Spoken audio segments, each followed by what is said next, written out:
Hello dear students, once again welcome back to our channel Gyan lab. So I hope कि हमने अभी तक आपको जितने भी पीवाईक्यू सीरीज प्रोवाइड की है, चैप्टर नंबर 1 से लेकर चैप्टर नंबर 4 तक, हमने आपको टोटल 8 वीडियोस प्रोवाइड कर दिए हैं। हर एक चैप्टर के दो videos, part 1, part 2, part 1, part 2, जिसमें अप्रोक्सीमेटली हर एक सेशन में 25 टू 30 एमसीक्यूज हमने लिए हैं। यानी एवरी चैप्टर 50 से 60 एमसीक्यूज की प्रैक्टिस आपको करवाई गई है। अगर आप ये हर एक चैप्टर के 50-60 एमसीक्यूज भी 2-3 बार दिन में प्रैक्टिस करते हो, अगर आपका फाइनेंशियल प्रॉब्लम है, आप कोई ऐप ज्वाइन नहीं कर सकते, कोई बुक नहीं परचेस कर सकते, कई ऑफलाइन क्लासेस नहीं लगा सकते, तो text book reading, one shot video और ये जो एमसीक्यूज मैं प्रोवाइड कर रही हूँ, ये एमसीक्यूज अगर आप दिन में 3-4 बार प्रैक्टिस करते हो तो भी आप सीईटी में डिसेंट मार्क्स ला सकते हो, मतलब पास हो सकते हो, एलिजिबिलिटी क्राइटेरिया आप फुलफिल कर सकते हो। ठीक है, सो आज हम लेकर आए हैं आपका यही सीरीज आगे कंटिन्यू करते हुए chapter number 5 origin and evolution of life का पीवाईक्यू एमसीक्यूज पार्ट 1।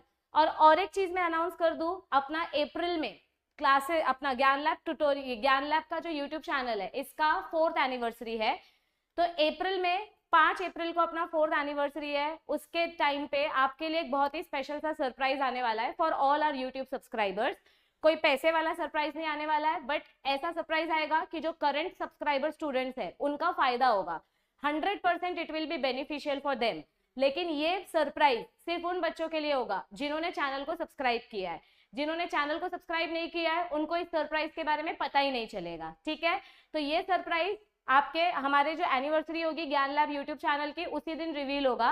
तब तक पढ़ाई करते रहो, ये भी आपके लिए एक अच्छा सरप्राइज ही है। फ्री में आपको एमसीक्यूज प्रैक्टिस मिल रहे हैं और ये सारे एमसीक्यूज आपके पीवाईक्यूज के हैं। ठीक है, चलो तो स्टार्ट करते हैं हम अपने फर्स्ट सेशन के साथ। ये रहा अपना पहला एमसीक्यू। क्या है पहला MCQ? Which scientific experiment provided evidence against the theory of spontaneous generation. Theory of spontaneous generation मतलब क्या होता है कि नॉन लिविंग ऑर्गेनिज्म से लिविंग ऑर्गेनिज्म पैदा हो गए। तो इसको रॉन्ग प्रूव करने के लिए लुइस पास्चर ने कौन सा एक्सपेरिमेंट किया था? स्वान नेक एक्सपेरिमेंट, जिसको हम बोलते हैं कर्व्ड नेक फ्लास्क एक्सपेरिमेंट। क्या बोलते हैं इसको? कर्व्ड नेक, यानी कि ऐसे स्वान जैसा एक्सपेरिमेंट था बाय लुइस पास्चर।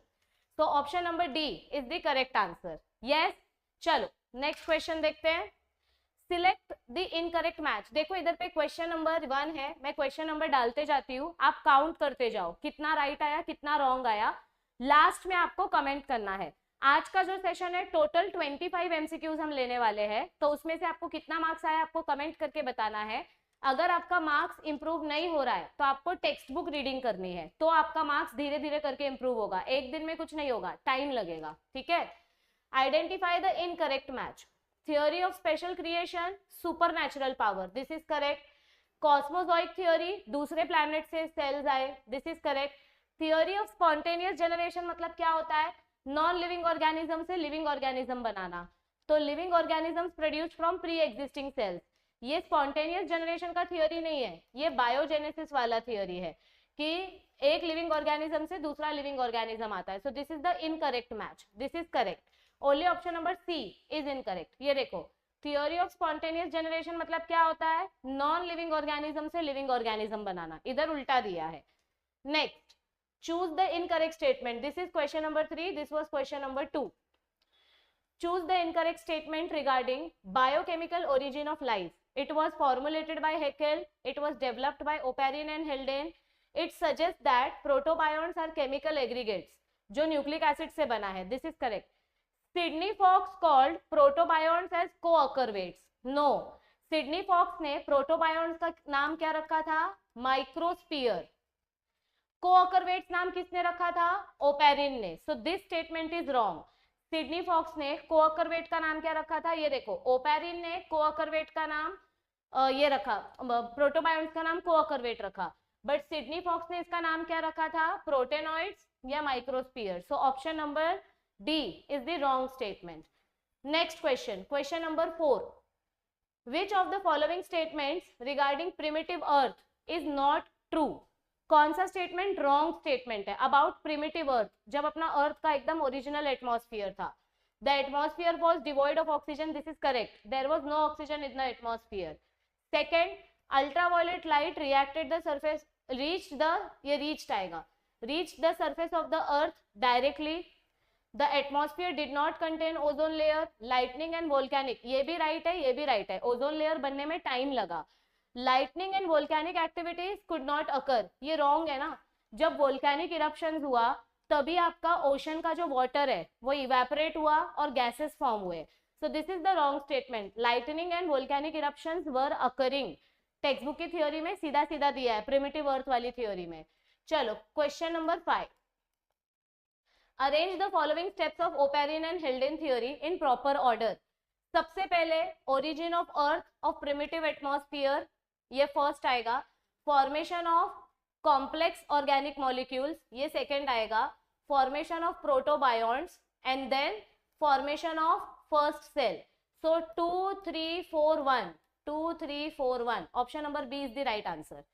ठीक है, next question number 6, which scientist first described the hot dilute soup or primitive broth that was believed to have led the formation of simple molecules? Hot dilute soup, अपना जो ocean था वो ocean के अंदर जो भी आपके केमिकल मॉलिक्यूल्स मिक्स हुए तो उसको हॉट डाइल्यूट सूप नाम किसने दिया था, ये आपके थ्योरी में लास्ट लाइन में दिया गया है, बोल्ड करके, टेक्स्ट बुक में ऐसे ब्लैक कलर का बोल्ड लेटर दिया गया है, hot dilute soup name was given by JBS हेल्डेन, ये देखो हॉट डाइल्यूट सूप, ये नाम किसने दिया था, हेल्डेन ने, क्योंकि जब आपके ओशन में बहुत सारे गैसेस और बहुत सारे केमिकल्स मिक्स हुए तो वो एक सूप के जैसे तैयार हो गया था, पानी और पानी के अंदर amino acids, carbohydrates, purines, pyrimidines etcetera. Dash are prebiotic chemical aggregates having some property of living system, कौन से सेल में लिविंग सिस्टम का प्रॉपर्टी है, प्रोटोबायोन्ट, अभी ये सब एकदम सेम सेम दिख रहा है, ये तो पहले ही काट दो, ये तो आएगा ही नहीं, तो कौन सा ऐसा केमिकल सब्सटेंस है जिसमें थोड़ा सा आपको लिविंग सिस्टम जैसा प्रॉपर्टी दिख रहा है, प्रोटोबायोन्ट्स, प्रोटोबायोन्ट्स को आगे जाके कोअकरवेट्स नाम दिया, प्रोटेनॉइड्स नाम दिया, सो option number A is the right answer. ये देखो प्रोटोबायोन्ट्स के पास आपका प्रीबायोटिक केमिकल प्रॉपर्टी है, सब कुछ टेक्स्ट बुक की थ्योरी में दिया है, बच्चे बार बार बोलते हैं मैम मेरा स्कोर इंप्रूव नहीं हो रहा है, मेरा स्कोर इंप्रूव नहीं हो रहा है, जरा सुनो मैं क्या बोल रही हूँ, अगर आपका स्कोर इंप्रूव नहीं हो रहा है तो टेक्स्ट बुक रीडिंग करो, बार बार वीडियो देख के स्कोर इंप्रूव नहीं होगा, वीडियो देख के टॉपिक समझेगा पर दिमाग में वो टॉपिक याद तो रहना चाहिए, उसके लिए text book reading is compulsory, text book reading नहीं करोगे तो स्कोर इंप्रूव नहीं होएगा, मैं लिख के देती हूँ, if you do not do text book reading your score will not improve. ठीक है, ओके चलो अभी ये डायग्राम का खाली आपको लेबल बताना है, 1 2 3 4, दिस इज क्वेश्चन नंबर, ये कौन सा था 6, this was 7, this is question number 8। चलो इसका लेबल बताओ ना, दिस इज वेरी सिंपल, ये आपको आना चाहिए। यस ये देखो vacuum pump, label number 2 is liquid water trap, ये देखो लेबल नंबर 2 क्या है आपका, liquid in water trap, what is your label number 3, condenser, yes, and what is your label number 4, ये वाटर इन, ये वाटर आउट, ये देखो water out water in, condenser. ठीक है, then what is your label number 4, it is your electric spark, ये देखो electrodes, label number 4 is your electrode, so option number 4 is the right answer. Yes okay, इधर पे क्या दिया है, water in water out, ये वाटर इन है, ये वाटर आउट है, तो लेबल नंबर 3 कहीं और दिया है क्या, वाटर आउट नहीं, सब जगह पे इन वाला ही ऑप्शन दिया है, तो फर्स्ट वाला राइट है क्योंकि इसमें बाकी के ऑप्शंस करेक्ट है। सेकंड वाले में ये टूवर्ड्स वैक्यूम पंप है, देखो आपका ये टू वैक्यूम पंप जा रहा है ना, ऊपर की तरफ जा रहा है, फ्रॉम नहीं टू, तो ये वाला राइट आएगा, इसमें फ्रॉम बोला है, सो दिस इज रॉन्ग, इसमें तो लेबल नंबर 1 ही गलत दिया है, ये लेबल नंबर 1 करेक्ट है बट इसका लेबल नंबर 2 गलत दिया है, मतलब लेबल नंबर 2 भी राइट गलत है, ये वाटर इन है, ये वाटर ट्रैप आएगा, so only option number 1 is the right answer. चलो next question, question number 10, from which gaseous mixture Miller and Urey synthesized amino acids, कौन सा गैसेस मिक्स किया था उन्होंने अपने अपैरेटस में, जो इनका आर्टिफिशियल अपैरेटस था उसमें कौन से गैसेस मिक्स करके इन्होंने अमीनो एसिड बनाया था, हाइड्रोजन, ये देखो इधर पे कौन से गैसेस मिक्स किए थे, hydrogen, H3O, ammonia and methane, so hydrogen, NH3, हाँ ये वाला है ना, hydrogen, ammonia, methane and water vapours, oxygen तो कहीं पे भी यूज नहीं हुआ है गलती से भी, सो सीधा सीधा आंसर क्या आएगा, ऑप्शन नंबर बी, क्योंकि प्रिमिटिव एटमॉस्फेयर में ऑक्सीजन था ही नहीं, free oxygen was not present in the primitive atmosphere. This is question number 11। What is the difference between somatoplasm and germ plasm? Somatoplasm यानी कि बॉडी के cells, this information is not inherited, और germ plasm में क्या होता है, आपके germ cells की इंफॉर्मेशन होती है। This shows inheritance. तो दोनों में डिफरेंस क्या है, ये इनहेरिट नहीं होता है, ये इनहेरिट होता है। Somatoplasm refers to non inherited, germ plasm refers to inherited. इधर उल्टा दिया है, सोमैटोप्लाज्म को इनहेरिटेड बोला है, सोमैटोप्लाज्म जर्म सेल्स में नहीं मिलता है, सोमैटोप्लाज्म आर नॉट सेम। ठीक है, now this is question number 12 ना, हाँ। What is the natural tendency of organism to produce more offspring? अगर अपना पॉपुलेशन बढ़ाना है, सेम स्पीशीज का पॉपुलेशन बढ़ाना है, परपेचुएशन मतलब इंक्रीज, अगर आपको सेम स्पीशीज का पॉपुलेशन बढ़ाना है तो इसमें से कौन सा प्रोसेस करना पड़ेगा, नेचुरल सिलेक्शन करके पॉपुलेशन बढ़ेगा, बट नेचुरल सिलेक्शन करने के बाद रिप्रोडक्शन होना चाहिए ना, रिप्रोडक्शन की कैपेसिटी को क्या बोलते हैं, प्रोडिगैलिटी ऑफ नेचर। क्या बोलते हैं इसको, प्रोडिगैलिटी ऑफ नेचर, जिसमें आप सेम स्पीशीज के पॉपुलेशन को इंक्रीज करते हो। अगेन टेक्स्ट बुक मध्ये डायरेक्ट जी लाईन दिली आहे तीच लाईन तुम्हाला सीईटी मध्ये विचारली जाते, जेवढे पण मैं इंटरव्यूज घेती है, जो भी इंटरव्यू में ले रही हूँ, हर इंटरव्यू में यही बोल रहे हैं बच्चे कि डायरेक्ट टेक्स्ट बुक का लाइन सीईटी में आता है, अगर आप टेक्स्ट बुक रीडिंग नहीं करोगे तो आपको मार्क्स नहीं आएगा। इट्स वेरी सिंपल, इससे सीधा सीधा और कैसे बोलूं मुझे नहीं पता। Next question number 13, what is the name given to the process by which some mosquitoes develop resistance? हमने मस्किटो वाला एग्जांपल देखा था, DDT resistant and DDT sensitive. तो आपके जो डीडीटी रेजिस्टेंट मस्किटोज थे, आगे जाके उनका पॉपुलेशन इंक्रीज हुआ, तो ये कौन से मेथड के वजह से देखने को मिला, due to natural selection.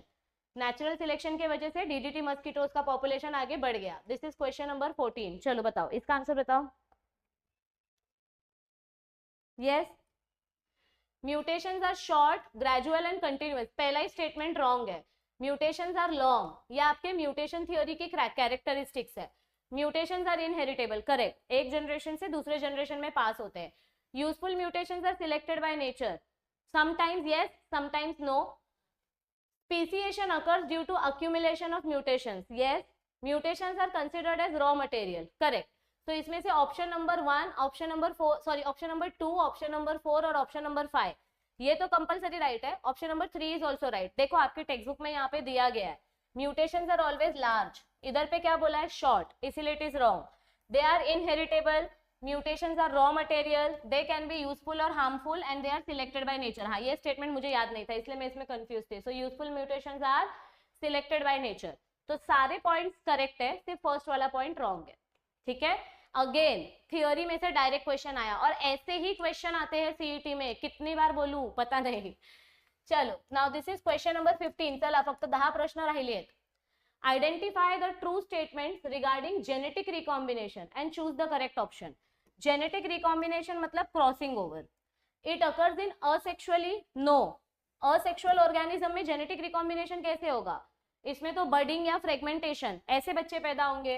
Exchange of genetic material occurs between sister chromatids, no. ये आपका फादर का क्रोमोसोम है या आपका मदर का क्रोमोसोम है, दोनों के क्रोमैटिड्स अलग है, ये एक क्रोमोसोम है, इन दोनों को बोलेंगे सिस्टर क्रोमैटिड्स।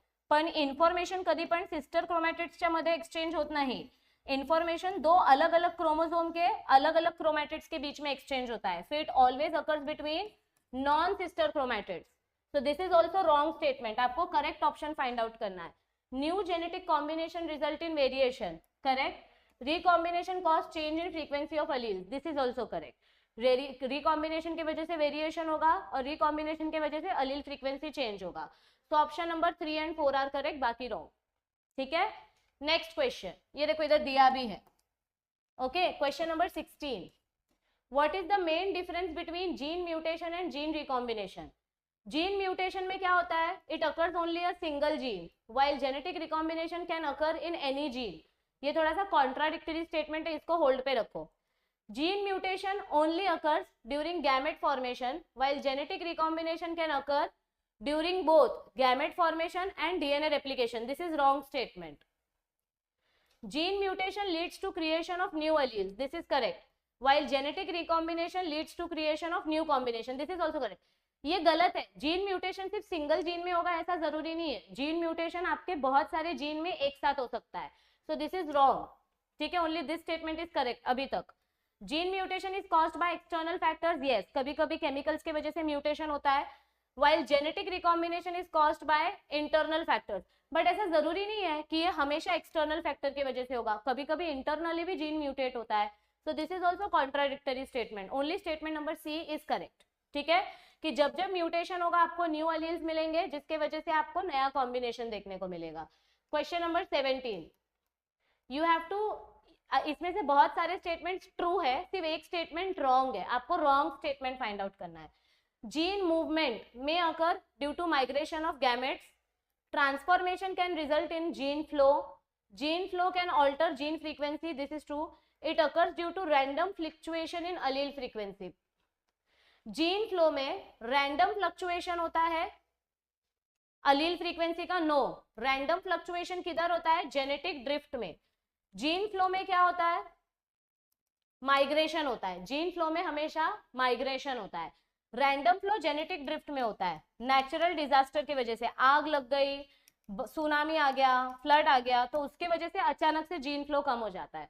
सो जेनेटिक ड्रिफ्ट में there is random fluctuation. Gene flow में रैंडम फ्लक्चुएशन नहीं होता है. This is question number 18.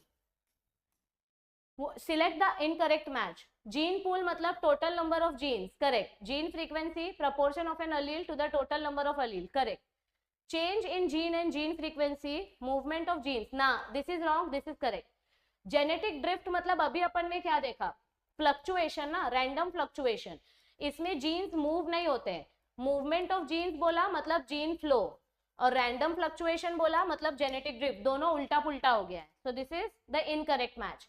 Genetic drift मतलब gene flow मतलब movement of genes. ये देखो, मूवमेंट ऑफ जीन्स बोला है मतलब जीन फ्लो आना चाहिए. मूवमेंट ऑफ जीन्स बोला है ना, तो जीन फ्लो आना चाहिए. द जेनेटिक ड्रिफ्ट दिया है. This is wrong. Genetic drift में फ्लक्चुएशन होता है, माइग्रेशन नहीं होता है. Question number 19. You have to identify the type of chromosomal aberration. अब ये तो नींद में भी आना चाहिए. हर साल बोर्ड में ये क्वेश्चन आ रहा है. कितनी बार मैंने इसको सीईटी का भी प्रैक्टिस आपको कराया है. चलो बताओ. Yes. So identify the type of chromosomal aberration. यहाँ पे BCD है, यहाँ पे DCB उल्टा हो गया, इन्वर्जन. राइट. ये देखो, ये बहुत इंपॉर्टेंट है. इसमें से एक क्वेश्चन आने के हाई चांसेस हैं, क्योंकि ये जो चैप्टर नंबर 5 है, चैप्टर नंबर 5 का वेटेज कितना है मुझे स्टार्टिंग में बताना चाहिए था. अप्रोक्सीमेटली 4 to 5 मार्क्स क्वेश्चन आते हैं चैप्टर नंबर 5 में से. तो ये एक one of the important topic है. Which of the following statement is incorrect with respect to Darwin's theory? Genetic variations rise within population. It brings about evolutionary changes. Fits organisms have greater survival. Adapted organisms produce limited. This is correct. This is correct. This is correct. This is incorrect. Adapted organisms, जो organism adaptation दिखाते हैं वो continue population बढ़ाएंगे. Limited population नहीं होगा. It will be continuous increase in the population. So this is the wrong statement. Yes. So this was question number 20. Now next comes question number 21. allele frequency of harmful recessives remain constant generation after generation due to. क्या बोला है? allele frequency of harmful recessive remain constant. कब constant रहता है ये? when natural selection against harmful mutations. yes. isolation of harmful mutations. no. gene flow, genetic drift नहीं. जब natural selection होगा तो आपका allele frequency बार बार constant रहेगा recessive allele का, क्योंकि वही allele select हुआ है nature में. this is question number 22. you have to find the correct option. white winged moth didn't camouflage with the lichen. this is wrong. White colour का जो insect था वो लाइकेन के साथ केमोफ्लाज कर रहा था. Black sooty smoke and black wing moth easy victim for predatory birds. No. काले धुएं में काला इंसेक्ट छुप जाएगा तो वो विक्टिम कैसे बनेगा? Industrial revolution was an advantage for black. Yes. After industrial revolution the number of white moth reduce drastically. This is correct. Option number 3 and 4 are correct. Yes. Next question number 23, select the incorrect statement. चला आता session संपत आलाय, पटपट answer करा. Gene flow and mutations can bring about evolution. Correct. Evolution is brought about by individual member. No, कभी भी एक single gene evolution नहीं करता, बहुत सारे जीन्स की वजह से एक साथ इवोल्यूशन होता है. Speciation cause evolution. Correct. During evolution, individuals play role of transfer of genetic variation to offspring. This is also correct. Only option number B is incorrect. Next, question number 24. Select the incorrect statement about directional selection. देखो natural selection के 3 types होते हैं, directional, stabilization and और एक कौन सा होता है, एक directional selection होता है, एक stabilization और एक कोई तो एक selection होता है. तो उसमें से डायरेक्शनल सिलेक्शन में हमने क्या पढ़ा था कि आपका जो भी ऑर्गेनिज्म है इसमें से सिर्फ कोई एक एक्सट्रीम सिलेक्ट होता है और एक डिलीट हो जाता है. So one of the extreme phenotype is eliminated. Correct. It leads to systemic elimination of homozygous recessives. It can result in evolutionary changes. It represents a population. This is also correct. This is also correct. It represents a population that has adapted. No, अगर adapted organism survive करता तो आपको ये वाला graph देखने को मिलता, बीच वाला जो स्टेबिलाईजेशन सिलेक्शन में देखने को मिलता है. So this is the wrong statement. ये वाला हमको स्टेबिलाईजेशन नेचुरल सिलेक्शन में देखने को मिलता है, इसमें देखने को नहीं मिलता है. So this one is the odd statement. ये देखो, genetically stabilising selection represents a population which is adapted to its environment. तो आपको हर एक टाइप के नेचुरल सिलेक्शन का प्रॉपर्टी दिया है, वो प्रॉपर्टीज पढ़ना है. ठीक है, म्हणून सांगते टेक्स्ट बुक रीड करा. क्वेश्चन नंबर, हाँ ये देखो, डायरेक्शनल सिलेक्शन. इसमें आपको कहीं पे भी ये पॉइंट नहीं दिया है. फर्स्ट पॉइंट दिया है natural selection eliminates one of the extreme homozygous recessive. इसमें सिलेक्ट होते हैं, it results in evolutionary changes. ठीक है, बट ये नहीं होता है. Next, which of the following, this is the last statement, are true. It selects extreme phenotype. हाँ ये देखो, डिसरप्टिव सिलेक्शन 3 टाइप बोला था ना, directional, stabilisation and disruptive selection. तो डिसरप्टिव सिलेक्शन में एक्सट्रीम फिनोटाइप सिलेक्ट होते हैं क्या? No. Disruptive, directional disruptive. It is a rare kind of selection. It favours the intermediate form. It shifts the peak to the extreme right. तो इसमें extreme phenotype select होते हैं, yes, and it is a rare. ये देखो, ये आपका disruptive है. ये इसमें दोनों एक्सट्रीम सिलेक्ट होते हैं, मैंने पहले वाला कंपेयर कर दिया था. इसमें इंटरमीडिएट स्पीशीज नहीं सिलेक्ट होता है. This is wrong statement. ठीक है. It shifts the peak to the extreme right. No, या तो ये राइट में रहेगा या तो लेफ्ट में रहेगा. So this is also wrong. Only first 2 statement are correct. It is a rare kind of selection, yes, और इसमें एक्सट्रीम फिनोटाइप सिलेक्ट होते हैं. इसीलिए बोला ये थियोरी याद रखना बहुत इंपॉर्टेंट है. ठीक है.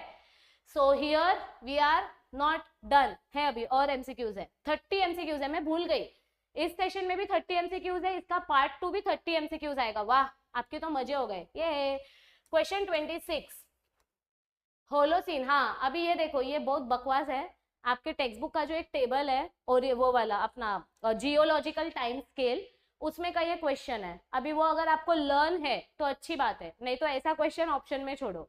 वो टेबल लर्न करने जाओगे तो पूरा बायोलॉजी भूल जाओगे. तो इसमें आपको इनकरेक्ट मैच बताना है. इसमें से इनकरेक्ट मैच है इयोसीन, क्योंकि इसमें ओरिजिन ऑफ लाइफ नहीं हुआ था. इयोसीन में आपका ओरिजिन ऑफ मैन प्लियोसीन में हुआ था, इयोसीन में नहीं हुआ था. तो ये रॉन्ग दे दिया. ठीक है. अच्छा चलो, एक ही क्वेश्चन ज्यादा था, सॉरी. नेक्स्ट पार्ट में पक्का 30 क्वेश्चंस है. अगर आपको इसी तरीके से अपना और ज्यादा परफॉर्मेंस बूस्ट करना है तो आप हमारा वरदान बैच ज्वाइन कर सकते हो. लेकिन वरदान बैच में बहुत सारे चैप्टर्स खत्म हो गए हैं, तो अगर रिवीजन करना है तो वरदान बैच ज्वाइन करो. अदरवाइज आप डायरेक्ट मॉक टेस्ट ज्वाइन कर सकते हो. इस मॉक टेस्ट में आपको 10 फुल लेंथ एमसीक्यूज प्रोवाइड किए जाएंगे. 10 फुल लेंथ मॉक टेस्ट यानी कि 1000 पीवाईक्यूज. ओके. प्लस इसमें आपको चैप्टर वाइज पीवाईक्यू भी दिया जाएगा. चैप्टर वाइज मॉक टेस्ट भी दिया जा रहा है. हर चैप्टर में 20-20 एमसीक्यूज है. तो इतना एमसीक्यूज प्रैक्टिस करने के बाद आपके 95 परसेंटाइल आने के चांसेस मतलब बहुत कंफर्म हो जाते हैं. सिर्फ आपको टेक्स्ट बुक रीड करना है, वीडियो देखना है और एमसीक्यू सॉल्व करना है. दिन में 12 से 14 घंटा पढ़ाई करोगे तो अभी भी आप 95 प्लस परसेंटाइल ला सकते हो. अगर ये वीडियो अच्छी लगी तो इसको प्लीज प्लीज प्लीज अपने फ्रेंड्स के साथ शेयर करो. चैनल को सब्सक्राइब करो, क्योंकि अप्रैल में आपके लिए जो सरप्राइज आएगा वो सिर्फ और सिर्फ सब्सक्राइबर स्टूडेंट्स के लिए रहेगा, ठीक है। और लास्ट में वीडियो अच्छी लगे तो लाइक कर देना। हमारे एफर्ट्स बहुत ज्यादा लगते हैं ऐसे वीडियोस बनाने में और पीपीटी बनाने में, तो मेरी पूरी टेक्निकल टीम के लिए तो लाइक बनता ही है, ठीक है। So make sure you share this video, you subscribe to our channel and you stay tuned. Please please please पढ़ना चालू करो, एग्जाम सर पे आके बैठ गया है, अब टाइम नहीं है। So please start studying and याद रखो, अभी नहीं तो कभी नहीं। Bye bye.